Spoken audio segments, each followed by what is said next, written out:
101,4 FM Pro 2 RRI Sungai Liat, suara kreativitas Indonesia, tatanan kehidupan baru. Selamat pagi sahabat kreatif dimanapun berada. Di pagi hari ini kembali bersama Oktaliza Revia yang akan menemani kamu tentunya bersama belajar di RRI. Dan di pagi hari ini kita sudah kedatangan seorang guru dari SMA Setiabudi Sungai Liat. Ada Ibu Sepviana Rahmawati MSc. Gimana kabarnya hari ini Ibu? Alhamdulillah baik. Alhamdulillah baik. Ya, baik. Ibu Sepviana ini mengajar mata pelajaran geografi ya, Bu ya. Nah, materi hari ini adalah mengulas pandemi COVID-19 dengan sudut pandang geografi. Nah, dan juga sama kreatif untuk juga siswa-siswi lainnya yang ingin bergabung di pagi hari ini untuk bertanya seputaran materi yang udah kita sampaikan. Nanti akan ada pemaparan juga dari Ibu Sepviana. Kamu bisa bertanya nanti melalui WhatsApp kita atau juga melalui telepon dan juga Instagram ya, boleh. Dan sekarang kita ini sedang live streaming melalui Facebook Pro 2 Sungai Liat. Nah, di pagi hari ini kita akan mengawali semuanya itu dengan materi terlebih dahulu. Silakan Ibu Sepviana untuk menjelaskan materinya terlebih dahulu. Oke, sebelumnya Assalamualaikum warahmatullahi wabarakatuh. Selamat pagi menjelang siang bagi murid-murid semua SMA yang ada di Bangka Belitung dan sekitarnya, dan siapa tahu ada guru-guru yang juga ikut bergabung mendengarkan RRI Belajar ini. Sebelumnya, selama perjalanan ke depan nanti, mohon maaf apabila ada kesalahan dalam menyampaikan materinya. Baiklah, kita mulai materi kali ini, yaitu kita mulai dulu dari judulnya, yaitu mengulas pandemi COVID-19 dengan sudut pandang geografi. Jadi sebelum kita bahas lebih lanjut tentang COVID berdasarkan sudut pandang geografi, kita mulai dulu dari belakang ya, dari judulnya, berarti kita bahas dulu sudut pandang geografi. Kebetulan materi ini berkaitan dengan materi kelas 10 geografi ya, untuk mata pelajaran geografi, terutama khususnya di KD 3.1, yaitu berkaitan dengan objek studi geografi. Khususnya untuk yang SMA Setiabudi ini kita menggunakan pembelajaran dengan video YouTube SMA Setiabudi ya. Sebelumnya Ibu sudah membahas tentang apa itu definisi geografi, manfaat geografi, kemudian kita juga sudah masuk ke materi objek studi geografi berkaitan dengan objek material geografi, dan saat ini kita akan membahas sudut pandang geografi. Apa kaitannya dengan objek studi geografi? Oke, akan saya jelaskan satu persatu. Yang pertama, sudut pandang geografi itu bagian dari objek studi geografi, di mana objek studi geografi ini dibedakan menjadi dua, yaitu objek material dan objek formal geografi. Jadi namanya objek itu apa yang menjadi sasaran dalam mempelajari di bidang ilmu geografi. Karena setiap ilmu itu punya sasaran objeknya masing-masing untuk dipelajari. Nah, dalam geografi ini ada dua, ada objek material dan objek formal geografi. Nah, untuk objek material itu kalau anak-anak sudah belajar itu tentang fenomena geosfer. Dari katanya sendiri, fenomena itu adalah gejala atau peristiwa, sedangkan geosfer itu adalah, geo sendiri adalah bumi dan sfer berasal dari kata sfer ya, artinya lapisan bumi, di mana fenomena geosfer ini terbagi menjadi beberapa fenomena lagi, yaitu dalam kehidupan sehari-hari kita tidak jauh dengan fenomena ini. Kita mulai dari fenomena atmosfer, yaitu yang biasa setiap hari kita lihat, fenomena awan, fenomena cuaca ya, fenomena misalnya iklim pada suatu negara dengan negara lain itu berbeda, itu termasuk gejala atau fenomena atmosfer. Kemudian angin itu juga termasuk fenomena atmosfer. Kemudian kita lanjut ke fenomena hidrosfer ya. Fenomena hidrosfer ini adalah fenomena yang berkaitan dengan lapisan air ya. Hidro itu air, perairan, sedangkan sfer tadi adalah lapisan. Jadi lapisan bumi yang berkaitan dengan perairan. Perairan di permukaan bumi ini terbagi lagi. Ada perairan darat dan perairan laut. Di mana perairan darat ini ada misalnya sungai, danau yang kita tidak asing, ada di kehidupan sehari-hari kita. Kalau di Bangka mungkin ada yang buatan ya, kolong misalnya. Kemudian ada air tanah itu seperti apa? Kalian atau kita itu memanfaatkan untuk kehidupan sehari-hari. Misalnya kalian minum itu berasal dari mata air atau air tanah yang dalam bentuk sumur. Nah, sumur itu sebenarnya berasal dari perairan darat berupa air tanah. Kemudian yang perairan laut, ya ada laut, ada selat, ada teluk, itu termasuk fenomena hidrosfer. Kemudian lanjut ke fenomena geosfer yang lain, yaitu fenomena litosfer.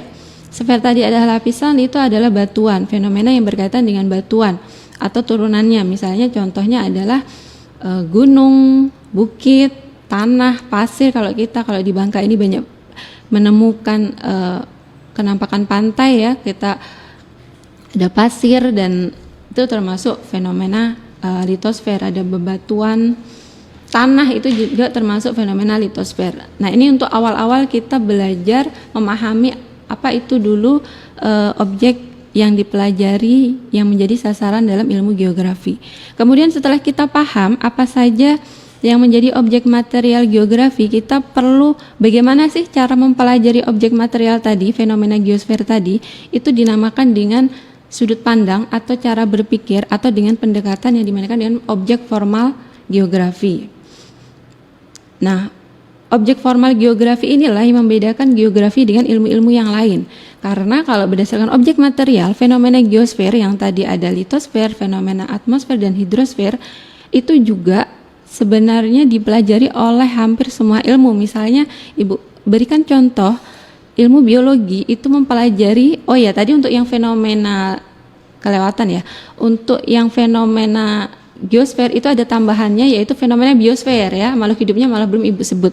Itu termasuk fenomena biosfer, termasuk di dalamnya adalah flora, fauna dan manusia. Dan satu lagi adalah fenomena antroposfer, ini berkaitan dengan aktivitas manusia. Ya, aktivitas manusia berarti berkaitan dengan pemukiman, kebudayaan, itu termasuk fenomena antroposfer. Jadi Ibu ulangin lagi, untuk fenomena geosfer itu ada litosfer, ada atmosfer, ada hidrosfer, ada antroposfer dan ada biosfer. Nah, yang membedakan ilmu geografi dengan ilmu yang lain itu dari objek formal atau cara pandang atau cara berpikirnya atau pendekatannya, itu membedakan ilmu geografi dengan ilmu lain. Ibu beri contoh kenapa objek material ini sebenarnya dipelajari oleh semua ilmu. Misalnya biologi itu mempelajari makhluk hidup, atau makhluk hidup di sini flora fauna, manusia termasuk di dalamnya, ini termasuk dalam fenomena biosfer, itu dipelajari juga dalam biologi. Tetapi apa yang membedakan biologi dengan geografi adalah cara mempelajarinya. Kalau geografi itu lebih cenderung memandang segala macam objek yang ada di permukaan bumi itu dengan sudut pandang keruangan, ya lokasinya ada di mana, kemudian bagaimana persebarannya. Sedangkan kalau biologi ini lebih secara detail. Bagaimana misalnya saat ini virus COVID-19, kalau dalam biologi mungkin yang dipelajari adalah karakteristiknya, susunan virus COVID itu bagaimana, sedangkan dalam geografi adalah sebarannya. Nah, perbedaan cara pandang mempelajari objek fenomena geosfer tadi oleh kedua ilmu ini tadi, itulah yang membedakan antara ilmu satu dengan ilmu yang lain. Dan sebenarnya setiap permasalahan di permukaan bumi, misalnya COVID ini, tidak bisa hanya diselesaikan oleh satu bidang ilmu saja. Makanya kenapa dalam menyelesaikan COVID-19 ini pemerintah mengumpulkan berbagai data dari berbagai macam bidang ilmu. Ada ilmu kesehatan, ada ilmu biologi, geografi, kemudian komunikasi dan lain-lain, supaya penanganannya lebih komprehensif dan lebih cepat. Nah, itu ya, kenapa di sini kita perlu membahas, kenapa kita harus mengulas pandemi COVID dengan sudut pandang geografi, hanya bagaimana supaya kita bisa membedakan mana sih yang termasuk kajian geografi ketika kita membahas suatu permasalahan fenomena di permukaan bumi. Misalnya dalam hal ini kita akan membahas pandemi COVID-19. Seperti itu. Kemudian saya lanjutkan untuk yang objek formal geografi, ya ini secara teori itu secara umum terbagi menjadi 3, yaitu yang pertama pendekatan keruangan atau spasial, yang kedua pendekatan ke lingkungan atau namanya ekologi, dan yang ketiga namanya pendekatan kompleks wilayah. Mau dilanjutkan atau? Oke, kita lanjutkan lagi ya. Pendekatan ke ruangan atau spasial merupakan kajian terhadap fenomena geosfer yang tadi ya.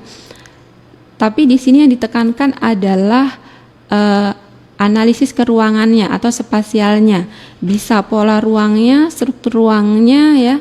Misalnya di sini dalam mempelajari fenomena geosfer pandemi COVID-19 itu tingkat pendekatan keruangannya dalam menganalisis misalnya untuk PSBB ya, itu pemerintah melakukan pada skala batas administratif. Nah, batas administratif ini misalnya pada skala kabupaten atau bisa pada skala provinsi, itu merupakan analisis fenomena geosfer dengan menggunakan pendekatan keruangan. Keruangannya di sini adalah menggunakan batas administratif tadi supaya memudahkan dalam koordinasi penanganan COVID-19. Nah, di sini inilah analisis geografi yang digunakan dalam mengatasi pandemi COVID-19. Begitu juga dengan bagaimana karakter virus dan lain-lain, itu bagian dari ilmu biologi. Nah, ini Ibu hanya membedakan apa sih perbedaan antara geografi dengan ilmu-ilmu yang lain. Atau matematika, bagaimana naik turunnya jumlah grafik analisis jumlah orang yang terinfeksi oleh COVID-19, baik itu yang terinfeksi positif, kemudian yang dalam pengawasan, pasien dalam pengawasan atau orang dalam pengawasan ya. Berbagai macam ilmu itu digunakan untuk mengatasi pandemi COVID-19 ini. Atau bagaimana supaya pesan yang sulit sebenarnya dipahami oleh masyarakat secara teoritis tadi ya, berdasarkan ilmu biologi, berdasarkan matematis, berdasarkan geografi, itu sulit dipahami oleh masyarakat secara umum. Orang komunikasi, bidang ilmu komunikasi ini bagaimana membuat pendekatan-pendekatan tadi dapat diterima oleh masyarakat secara umum sehingga masyarakat bisa memudahkan memahami apa yang harus dilakukan pada saat pandemi COVID-19 ini. Kemudian yang selanjutnya pendekatan ke lingkungan. Di sini adalah pendekatan geografi yang membahas keterkaitan antara manusia dengan aktivitas manusia dengan lingkungan. Lingkungan di sini tentunya lingkungan ini terdiri dari komponen biotik dan abiotik ya. Komponen biotik, bio sendiri itu hidup, berarti bisa tumbuhan, flora, fauna dan manusia itu sendiri, dan abiotik itu fisiknya di sini misalnya komponen atmosfer ya, bisa musimnya, iklimnya, suhu udaranya, bagaimana wilayah atau negara yang iklimnya 4 musim dengan yang iklimnya tropis dengan Indonesia, bagaimana terhadap penyebaran pandemi COVID. Nah, itu adalah berdasarkan komponen abiotik atau fisik atau alamnya. Nah, itu tadi. Kemudian selanjutnya ada yang namanya pendekatan kompleks wilayah. Nah, kompleks wilayah ini merupakan gabungan atau kombinasi antara pendekatan ke ruangan atau spasial dengan pendekatan ke lingkungan atau ekologi. Kenapa perlu adanya kombinasi antara dua pendekatan tadi? Karena dalam menyelesaikan permasalahan fenomena geosfer di permukaan bumi itu akan lebih kompleks, akan lebih lengkap apabila menggunakan dua pendekatan tadi.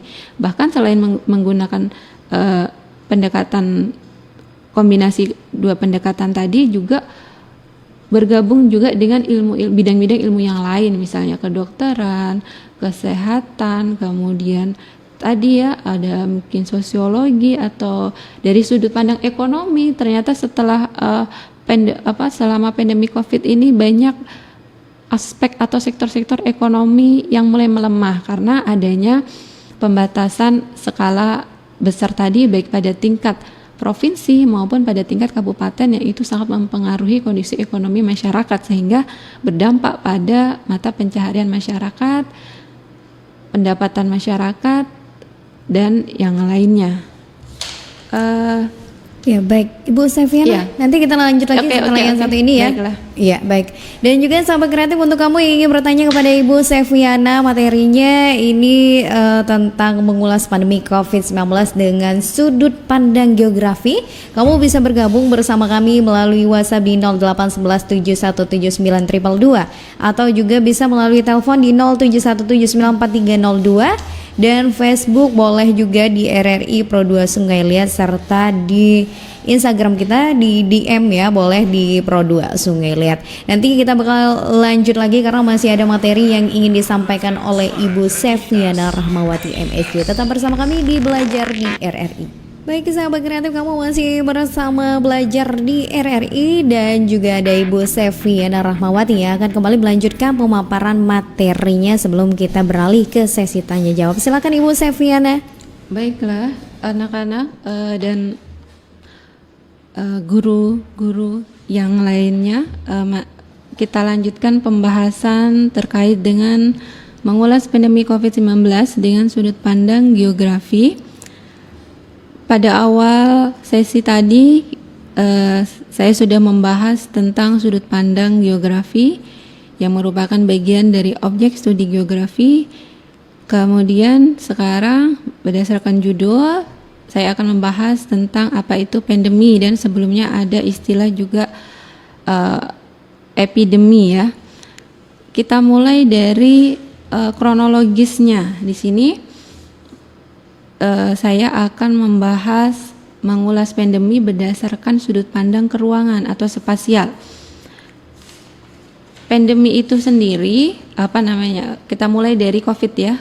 COVID itu merupakan virus ya, kalau berdasarkan ilmu biologi merupakan benda mati, tapi ketika virus ini menempel pada makhluk hidup maka dia mulai beraksi untuk menginfeksi manusia. Kurang lebihnya seperti itu. Kemudian kronologis secara spasial atau keruangan dan waktu, COVID-19 ini dimulai pada akhir tahun 2019,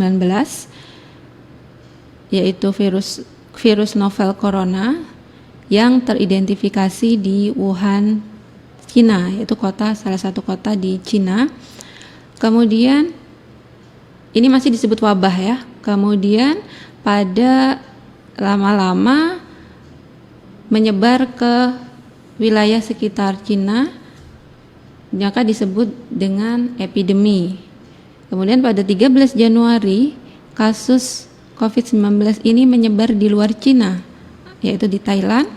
Kemudian pada 2 Maret 2020 Presiden Jokowi mengumumkan bahwa ada warga negara Indonesia yang positif COVID-19 ya, yang asal Depok. Kemudian pada 4 Maret 2020 WHO resmi mengumumkan wabah COVID ini sebagai pandemi global. Nah, jadi tadi ada perbedaan secara keruangan, dia dari ruang yang kecil pada satu kota, kemudian menyebar di luar kota, kemudian menyebar lagi di luar negara, disebut epidemi karena sudah menyebar virus corona ini ke beberapa negara bahkan benua, maka WHO mengumumkan COVID-19 ini sebagai pandemi global karena persebarannya sudah sangat luas.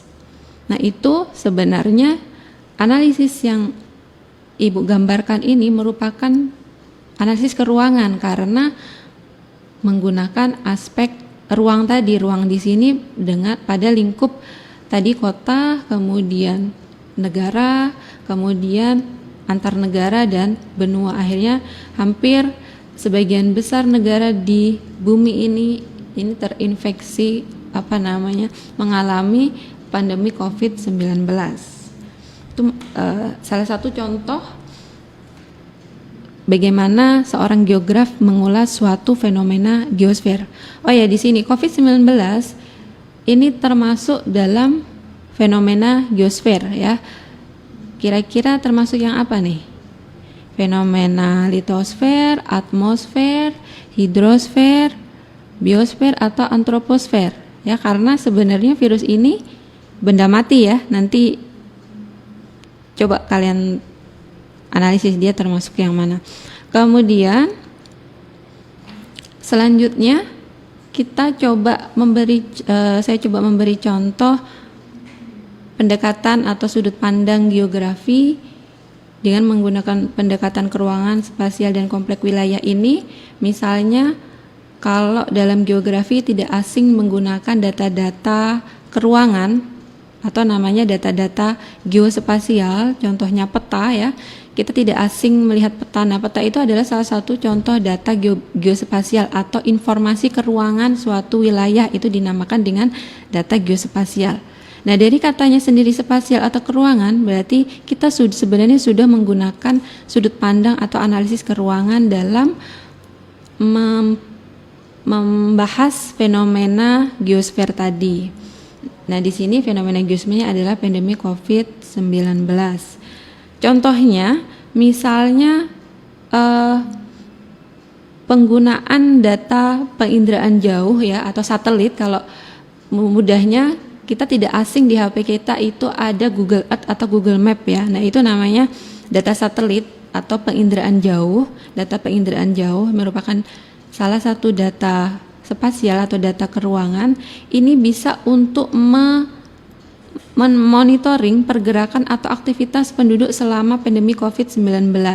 Misalnya, sebelum pandemi COVID-19, aktivitas manusia di dunia ini sangat tinggi. Aktivitas manusia ini ditunjukkan dengan adanya penggunaan kendaraan, ya, pabrik, misalnya industri mengeluarkan gas yang namanya NO2. Nah, ini gas NO2 ini yang hasil dari aktivitas manusia ini bisa diidentifikasi oleh data satelit. Nah, itu yang digunakan dalam menganalisis pandemi COVID ini dengan pendekatan keruangan geografi. Nah, melalui identifikasi NO2 yang berasal dari aktivitas manusia asap kendaraan motor tadi bisa dibandingkan apakah ada pengaruhnya nih aktivitas manusia atau pergerakan manusia terhadap kondisi atmosfer, fenomena atmosfer di permukaan bumi akibat pandemi ini. Itu bisa dilihat berdasarkan data satelit tadi.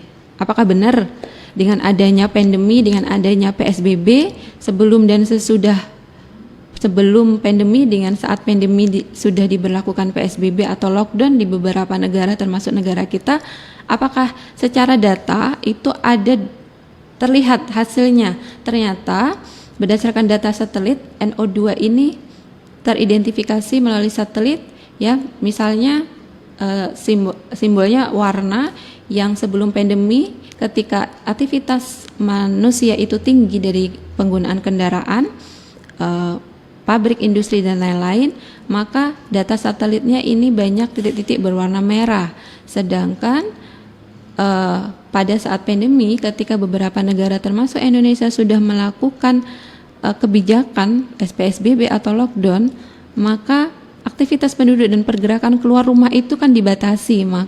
Sumber tadi NO2 tadi juga akan berkurang, otomatis titik-titik merahnya tadi berkurang, sehingga secara saintifik, secara ilmu pengetahuan, anggapan yang awalnya apakah ada bedanya nih aktivitas penduduk sebelum pandemi dengan saat pandemi, kok kayaknya langitnya berwarna biru. Misalnya kita sering lihat di berita-berita itu di Jakarta, di Surabaya, di kota-kota besar atau di kota-kota di negara-negara Eropa, Prancis, Italia, itu kok langitnya berwarna biru, bersih. Nah, itu bisa dibuktikan dengan data satelit tadi, sehingga asumsi anggapan yang awalnya tadi hanya sebatas anggapan, karena dibuktikan dengan adanya data, maka itu bisa diterima secara umum. Kemudian itu ya tadi untuk bagaimana kita memahami suatu fenomena geosfer. Di sini adalah pandemi COVID-19 dengan pendekatan keruangan ya. Keruangan ini dalam lingkup ini bisa batas administratif ya, bisa negara, bisa benua, bisa kabupaten, bisa provinsi, itu keruangan atau spasial. Sehingga benar ketika pandemi saat dilaksanakan kebijakan tadi kualitas udara itu ternyata benar semakin baik ditandai dengan menurunnya konsentrasi NO2 yang di data satelit titik-titik warna merah yang sumber NO2 tadi berkurang karena aktivitas manusianya juga berkurang karena ada kebijakan harus belajar dari rumah, bekerja dari rumah, sehingga penggunaan kendaraan juga berkurang jauh. Kemudian aktivitas bisnis, mall, bioskop, sehingga orang sudah tidak ke bioskop lagi, sehingga pergerakan manusia pun juga berkurang. Itu salah satu contoh bagaimana kita bisa memahami fenomena geosfer dengan pendekatan geografi. Salah satunya di sini adalah pendekatan ruang atau spasial. Selanjutnya, bagaimana penggunaan data spasial tadi, misalnya data satelit, ini bisa melihat apakah kebijakan pemerintah, misalnya PSBB, lockdown, atau ini berjalan dengan baik. Itu bisa juga dilihat dari data satelit, ya, karena tadi kan melalui data satelit bisa mengidentifikasi pergerakan manusia melalui tadi NO2. NO2 ini karena asalnya dari asap kendaraan bermotor, asap kendaraan mobil, motor, atau asap pabrik, industri, dan lainnya. Ketika banyak masyarakat di rumah, termasuk ini seluruh dunia, maka ketika tidak ada bintik merahnya tadi berkurang jauh dari sebelum pandemi dengan saat pandemi, itu merupakan indikator ternyata kebijakan pemerintah pada suatu wilayah, pada suatu negara ini berjalan dengan efektif. Ditunjukkan dengan tadi data satelit yang titik-titik merah dari sumber aktivitas manusia tadi berkurang sangat jauh dari sebelum pandemi dengan saat pandemi setelah dilaksanakan kebijakan. Berarti bisa mengkontrol, bisa evaluasi bagi pemerintah itu kebijakan apa yang harus dilakukan. Ternyata kebijakan PSBB berjalan dengan baik, atau ternyata kebijakan PSBB tidak dari data satelit kurang berjalan dengan baik. Apa yang kebijakan yang harus dilakukan? Misalnya harus ada misalnya menggandeng polisi atau TNI untuk lebih supaya warganya lebih disiplin dalam melaksanakan PSBB, seperti itu ya. Kemudian ada lagi pendekatan keruangan untuk menghadapi pandemi COVID-19 ini dari sudut pandang geografi. Misalnya penggunaan data spasial geografi tadi, data satelit, masih data satelit ini data penginderaan jauh, untuk updating atau progres infrastruktur yang berkaitan untuk mendukung penanganan COVID-19. Misalnya pembangunan rumah sakit di Indonesia ataupun di Wuhan, China, ini untuk menghadapi COVID-19. Kita bisa lihat ternyata pembangunan, kalau kita lihat di berita, pembangunan rumah sakit di China itu sangat cepat. Apa buktinya? Nah, kita bisa melihat itu dari data satelit, tidak bisa bohong ya, karena data satelit ini satelit ini dikirim di luar bumi, kemudian melihat bagaimana perubahan penggunaan lahan, bagaimana perubahan bumi dari waktu ke waktu, sehingga yang tadinya berupa anggapan dengan ditambah dengan data sains yang mendukung, maka anggapan tadi bisa diterima secara keilmuan dan bisa digunakan untuk langkah selanjutnya untuk menentukan kebijakan yang berkaitan dengan penanganan COVID-19. Nah, itu salah satu bagaimana pendekatan keruangan dalam geografi untuk berkontribusi dalam menangani COVID-19. Kemudian kalau kita tidak asing, kita sering melihat peta potensi risiko COVID-19 ya dari waktu ke waktu, yang sering disiarkan langsung di televisi, yang tadinya setiap sore ya, yang sekarang berubah jadi setiap minggu kalau tidak salah, atau di hampir semua website itu selalu menyajikan peta potensi risiko COVID di setiap wilayahnya masing-masing.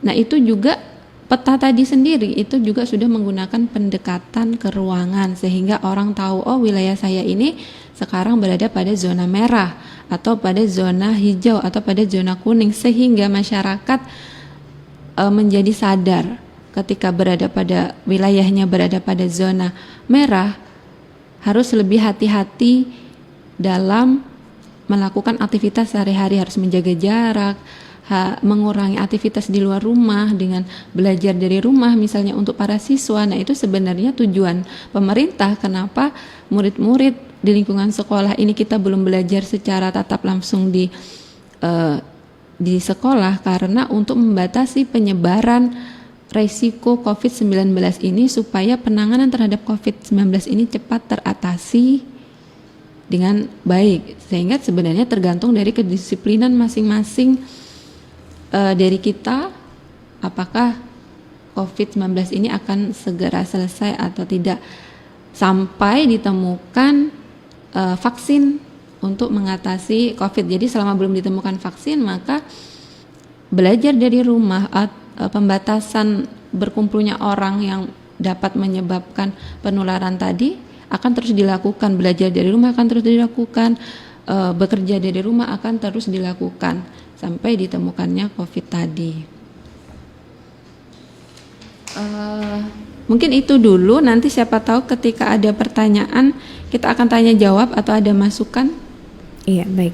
Ibu Seviana, nanti kita lanjut dengan sesi tanya jawab ya. Untuk materinya ini sudah disampaikan oleh Ibu Seviana. Jadi mungkin sahabat kreatif atau juga siswa-siswi di luar sana yang ingin bertanya seputaran dengan mata pelajaran geografi ini tepatnya sekali karena kita sedang mengalami pandemi saat ini. Jadi kamu bisa bertanya dari sisi geografi sendiri seperti apa dan bagaimana, nantinya akan dijawab oleh Ibu Seviana. Kamu juga bisa bergabung itu melalui WhatsApp kita di 08117179222 atau juga boleh melalui telepon di 94302, di Facebook RRI Pro 2 Sungai Liat serta Instagram di Pro 2 Sungai Liat di DM ya. Jadi kita akan sambung lagi setelah yang satu ini, tetap bersama kami belajar di RRI. Sahabat kreatif, kita lanjutkan dengan sesi tanya jawab hingga pukul 11 waktu Indonesia Barat. Jadi masih 10 menit lagi kebersamaan kita, langsung aja ya Bu ya. Ini pertanyaannya dari Rizky Pradana. Nah Bu, saya ingin bertanya, di Kabupaten Bangka bolak-balik zona Bu, kadang merah kadang hijau. Kalau dari sisi geografi pengaruhnya apa ya Bu? Nah silakan Bu. Oke, jadi yang Ibu bahas sebelumnya tadi, selama belum ditemukan COVID, selama belum ditemukan vaksin, ya, zona ini masih terus berubah secara real time, bahkan bisa dalam jam, hari. Jadi sehingga ketika ada kebijakan, sebenarnya sekolah ini bisa masuk ketika zona hijau, misalnya pemerintah setempat nih, oh Bangka sudah zona hijau. Zona hijau ini kan sebenarnya berdasarkan skala ruang ya, atau di sini kita menggunakan pendekatan ke ruangan. Hijau ini kan pada tingkat kabupaten ya, pada tingkat kabupaten. Misalnya Bangka ini zona hijau. Padahal sebenarnya dia tidak di seluruh Bangka. Sebenarnya pasien yang positif itu mungkin saja dia ada di kecamatan tertentu. Tapi karena di sini menggunakan pendekatan ke ruangan, sehingga pemetaannya dia dalam satu kabupaten Bangka. Walaupun hanya kecamatan tertentu, itu dianggap satu kabupaten itu adalah zona yang sama, yaitu zona hijau. Apa zona hijau atau zona kuning atau zona merah. Jadi sebenarnya ketika sampai sebelum ditemukan vaksin, zona ini akan terus berubah setiap waktu tergantung dari data orang yang terinfeksi COVID yang berasal dari Dinas Kesehatan tadi ya, berdasarkan. Jadi data spasial atau data keruangan tadi sebenarnya datanya dari Dinas Kesehatan atau dari lembaga-lembaga lain yang terkait, BNPB, Badan Nasional Penanggulangan Daerah. Kemudian dipetakan supaya memudahkan masyarakat untuk memahami bagaimana COVID itu sendiri. Jadi misalnya nih, saat ini hijau atau 2 hari ke depan hijau, sekolah bisa masuk, tapi karena vaksin belum ditemukan, hari berikutnya merah, maka sekolah tidak boleh masuk lagi atau kembali lagi belajar dari rumah. Begitu seterusnya sampai vaksin itu ditemukan. Karena rujukan kita adalah berdasarkan data keuangan atau data spasial tadi dari zona hijau, kuning atau merah itu menjadi dasar kebijakan dari pemerintah setempat untuk melakukan aktivitas seperti aktivitas pendidikan. Kalau aktivitas pendidikan misalnya boleh tidaknya suatu sekolah itu masuk karena kenapa atau suatu aktivitas sosial masuk atau perkantoran masuk itu berdasarkan data spasial tadi zona hijau, kuning atau merah. Karena apa? Hijau kuning karena cara penularan virus COVID ini juga berdasarkan ruang. Kenapa? Karena droplet ya, atau kalau kita berbicara itu mengeluarkan cairan ludah ya, cairan yang ada di dalam mulut kita itu tidak terlihat. Nah, itu sebenarnya menjadi sumber penularan dari COVID-19. Kenapa? Untuk menanggulangi, untuk mencegah penyebaran tadi, kita diharuskan menggunakan masker, menjaga jarak, mengurangi pertemuan perkumpulan orang banyak. Salah satunya tidak boleh ke sekolah karena itu supaya penularan terhadap COVID-19 itu bisa dibatasi seperti itu. Iya, baik. Ini kita lanjut satu pertanyaan lagi Bu ya, sebelum kita tutup dengan kesimpulan pembelajaran hari ini. Ini dari Sekartiwi PKP. Ini Ibu, saya ingin bertanya, apakah cuaca juga bisa dikatakan sebagai faktor dari adanya pandemi? Silakan Ibu. Oke. Cuaca ini sebenarnya bukan faktor adanya pandemi ya. Sebenarnya virus ini sudah ada lama sebenarnya. Cuman karena dipicu oleh perubahan lingkungan, misalnya aktivitas manusia yang semakin tinggi ya, penggunaan kendaraan yang semakin tinggi di dunia, kemudian pemanfaatan sumber daya alam permukaan bumi untuk aktivitas manusia, pemukiman, industri, perkantoran dan yang lainnya, pembukaan hutan ya, itu menjadi pemicu virus COVID-19 ini dia beradaptasi menjadi bentuk yang seperti sekarang ini, yang bisa menempel ke tubuh manusia dan bisa menularkan ke orang yang lain. Jadi sebenarnya cuaca menjadi faktor pemicu virus ini menjadi lebih berbahaya. Ya. Itu pendapat saya. Iya. Ibu Seviana, ini terakhir kesimpulan dari pembelajaran kita sendiri dan apa yang ingin disampaikan untuk siswa-siswi juga sahabat kreatif di luar sana. Terakhir Bu, singkat saja. Silakan Ibu Seviana. Jadi dalam menghadapi pandemi COVID-19 ini dengan sudut pandang geografi ya, berdasarkan sudut pandang geografi atau sudut pandang keruangan, PSBB atau pembatasan sosial berskala besar pada setiap provinsi kabupaten melalui belajar dari rumah ya, melalui bekerja dari rumah, mengurangi aktivitas keluar rumah, ini perlu kita taati secara bersama. Bagaimana kita melihat ruang itu sendiri, kita bisa memanfaatkan ruang yang ada di sekitar rumah kita, misalnya untuk ketahanan pangan, kita bisa memanfaatkan secara optimal, menanam kebutuhan untuk rumah tangga, sayur mayur dan lain-lain di lingkungan sekitar kita. Itu salah satu cara bagi seorang geograf bagaimana memanfaatkan ruang secara optimal dalam masa pandemi COVID-19 ini, sambil kita membiasakan diri melakukan new normal atau perlakuan yang adaptif dalam menghadapi COVID-19 ini sambil menunggu ditemukannya vaksin. Dengan adanya COVID-19 ini membuat kita menjadi lebih aware atau lebih peduli terhadap kebersihan, kita sering cuci tangan, kita menjaga jarak berbicara dengan orang lain, seperti itu. Baik, terima kasih Ibu Seviana Rahmawati MSc yang sudah menyempatkan waktunya untuk belajar di RRI hari ini. Sama-sama. Iya, yang pastinya pembelajaran kita berharap itu kembali normal seperti sedia kala ya Bu ya. Semoga vaksinnya segera ditemukan dan anak-anak bisa kembali ke sekolah. Karena kayaknya sudah pada kangen ya, hampir 5 bulan lebih.